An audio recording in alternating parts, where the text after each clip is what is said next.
Good morning, everybody. It's Evan. Today's Wednesday, August 26th. It's 9:22:02 a.m. CT. I decided to do something different with my hair today. I haven't, well, I get paid on the 1st, so I think I have an appointment September 2nd or so, but when I make my way to VA to get a haircut at the barber shop, I will. I think the guy that cut my hair, his name was Ron. He did a really good job, actually. Anyways, I'm trying to be quiet, mindful, and but I think it's important for me I to live.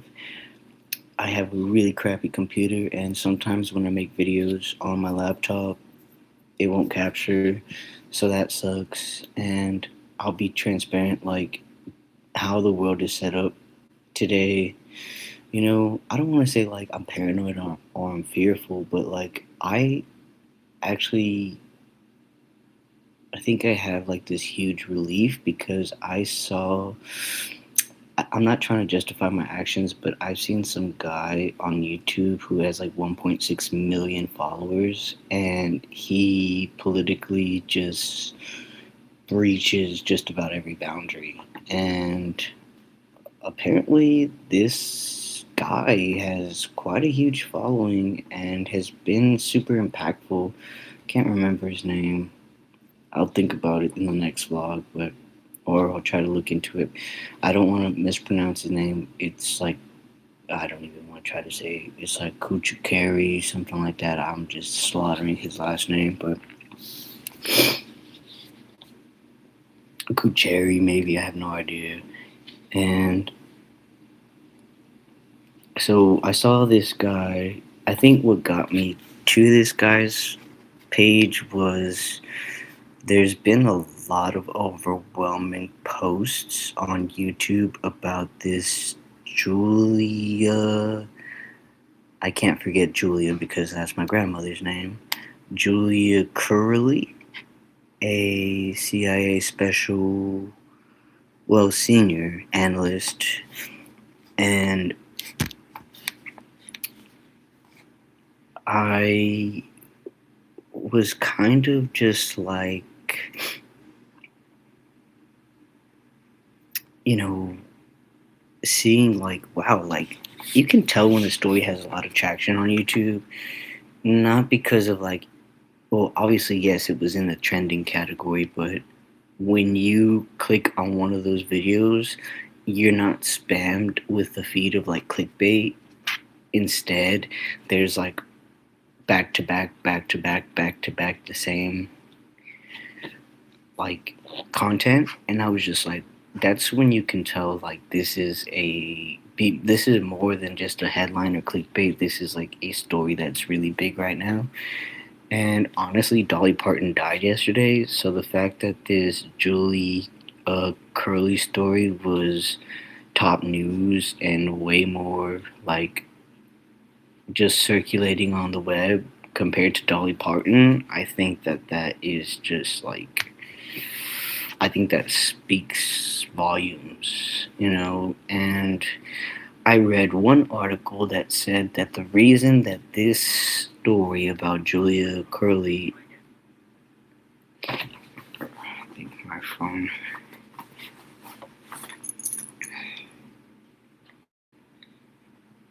Samuel, the older one, is checking in on me.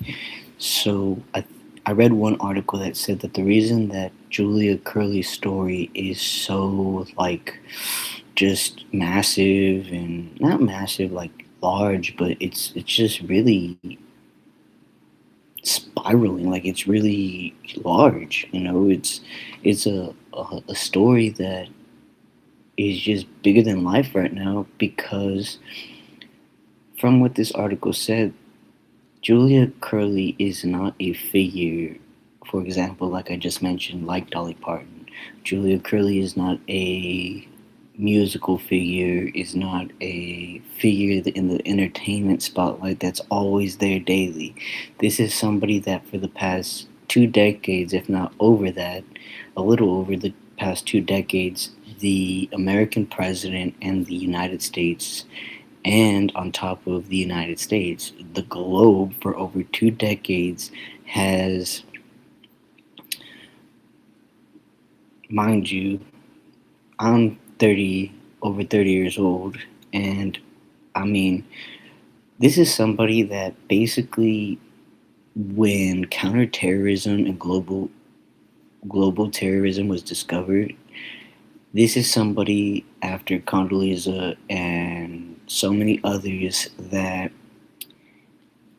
designed these countermeasures, and more importantly than design these countermeasures, because this is somebody that national defense is child's play to them.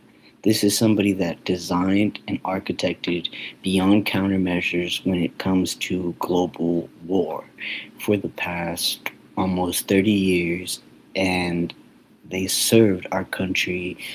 Beyond serving our country, they also were a public servant and still continue to be a part of public service.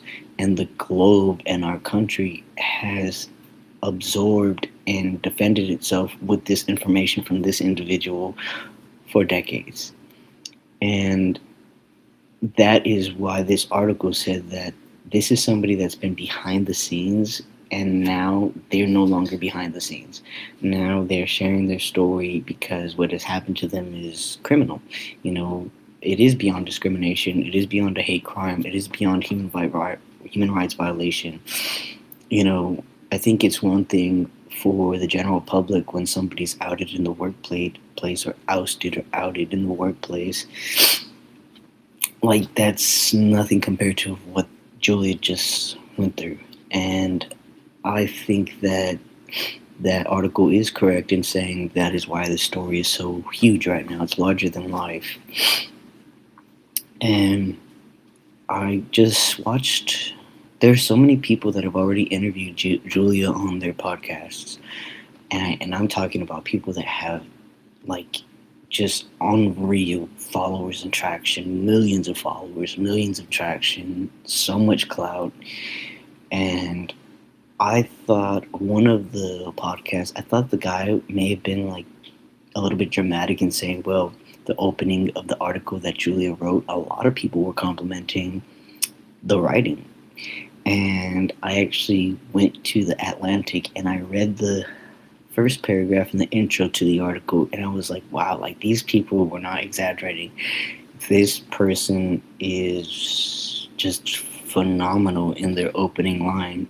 I think that when you're a child and when you're in high school and a student and a college kid, even me, I just took intro to writing, and I took writing 112. And even now with modern day, like, even sifting through Grammarly and sifting through your college resources and other resources and citations and stuff, nothing, I don't think anything but a larger than life experience like what Julia has lived can prepare you for writing an opening liner like that.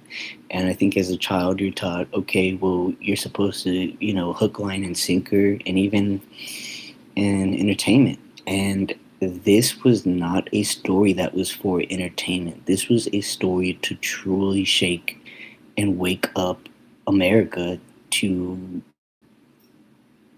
alert them and inform them, and that this is happening, not just to her, but to everybody in the world and everybody in this country, and it's wrong. So after I was like, wow, I read the article, I kind of caught myself up a bit. I started to view all of the different podcasts that Julia was on within the past 6 days. So within this past most of them were 4 days, 6 days, a lot of traction, 4 to 6 days. And I think the longest time was about 8 days ago.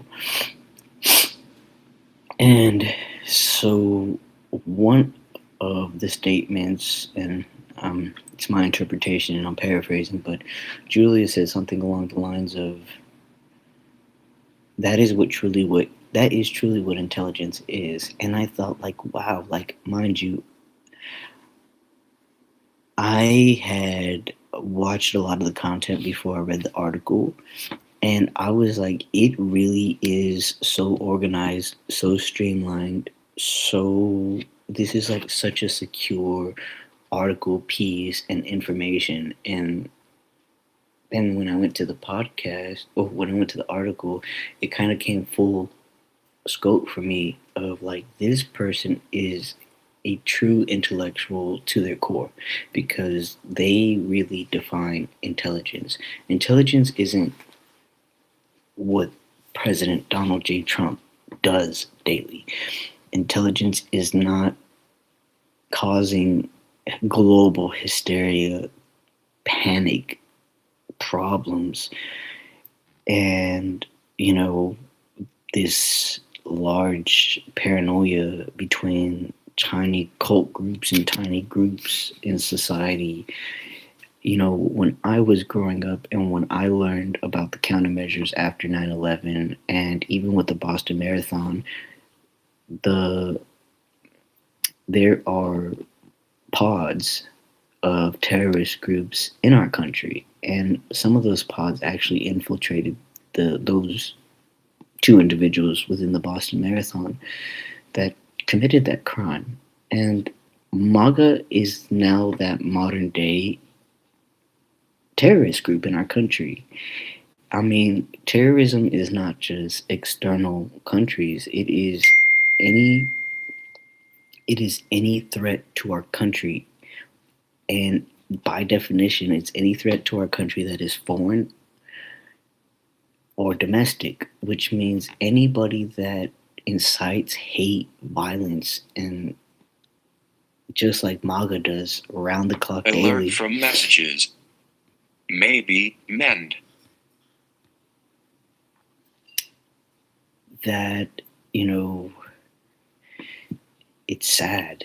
It really is sad that the president incites this degree of violence and hate and fuels and feeds himself off of it and starves loyal American people that have served their country and continue to serve their country in so many different ways. Whether it's, somebody said, I believe it was Sarah on The View, I was watching the Hayden Panettiere interview, and I had seen it like raw right off the bat when she was promoting her book. And when I found out about her death, I was like, to myself, laying in bed, like, what the heck? Like, I mean, I know it's been a while since I've been offline from The View. They usually go on this hiatus here and there for like breaks, and I was like, I just saw her on The View, like. And yesterday I looked at the exact time frame. It was 10 weeks. And I'm like, okay, so basically 9 weeks ago she was on The View. So I was just like, I mean, not exactly 9 weeks ago, but like at the time of me finding out and the time of her death, she had 2 to 3 months. And I was like, what is happening? But Sarah made a remark regarding the postpartum depression when women are pregnant, that there's this sensation, and I wouldn't know, but there's this sensation during pregnancy or even as a mother, that unless you have specific thoughts, you're okay. And with regards to care for children, and that's just such a common misconception. And what I'm getting at is like, that is so true in so many ways, more than one. Like, there are mothers and parents that, although they are not out there Alert from messages in the public,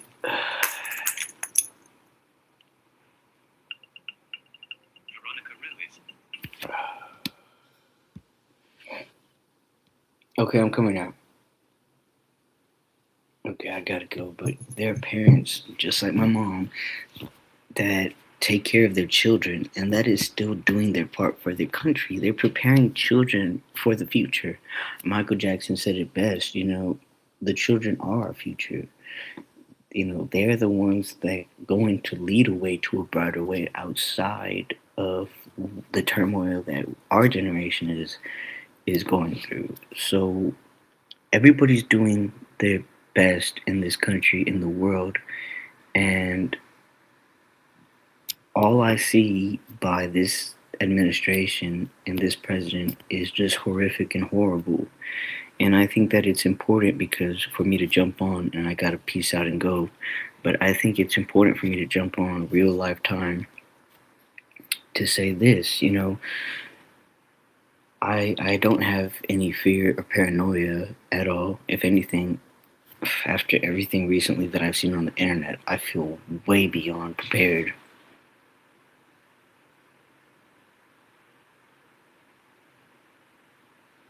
I feel way beyond prepared for everything. I lost my train of thought because whatever happened over there. So I feel way beyond prepared for these moments. But anyways, I fell asleep overnight with Fox News in the background because I'm tired of all this phony stuff, all this phony propaganda and misinformation that's spread when I'm not tuned in. So I'm like, okay, try me now that I'm watching the news and watching all this misinformation that you're spreading, because I'll put a stop to all this misinformation as soon as I hear it. It's not just see something, say something, it's hear something, say something too. When people start spreading false misinformation, you need to put a stop to it. This morning I woke up and there's certain people that have been projected and won certain campaigns and votes and elections or whatever. And I heard this woman this morning, I could care less to say her name or even speak it, I don't even know it, but she said, this constant verbiage and statement of boys playing in girls' sports. I have constantly heard little boys playing in girls' sports over and over and over again. And it's weird because I don't hear girls playing in boys' sports. I don't hear that as often as I hear little boys playing in girls' sports. Like, it makes a difference. I want everybody to film their children's kiddie football, kiddie baseball, soccer. I want them to film it, and I want them to show me a little boy that is openly saying, I'm a little boy and I want to play in girls' sports, and put it out there. Show me that. I want to see the receipts. Show me that that's actually happening. I have been on planet Earth long enough to know that I have never experienced that. I never grew up that way. If anything, there used to be a thing called co-ed, and it's still a thing now. So unless these politicians are going to open up all boys school and all girls school today, as far as I know, a lot of the children were at the park playing with each other. Yesterday, they were all at the park playing with each other. Yesterday, I saw a little boy filling up a water bottle at the community center safely, and there were little girls around too. And I don't think this little boy was in fear for his life, or the little girls were in fear for their life from this little boy. Children are blended, mixed, both boys and girls going to school with each other. They're safe and they're fine. So this is stupid. It's dumb. Young children don't wake up and don't intentionally go to school with such gender identity or confusion, and nobody on the planet is forcing them, let alone their parents. I have a mother who, as a young single mother, is here years later, 3 decades later, to pick me up, take me to a doctor's appointment, and I guarantee you that she has never intentionally done anything to harm me or confuse me in any way.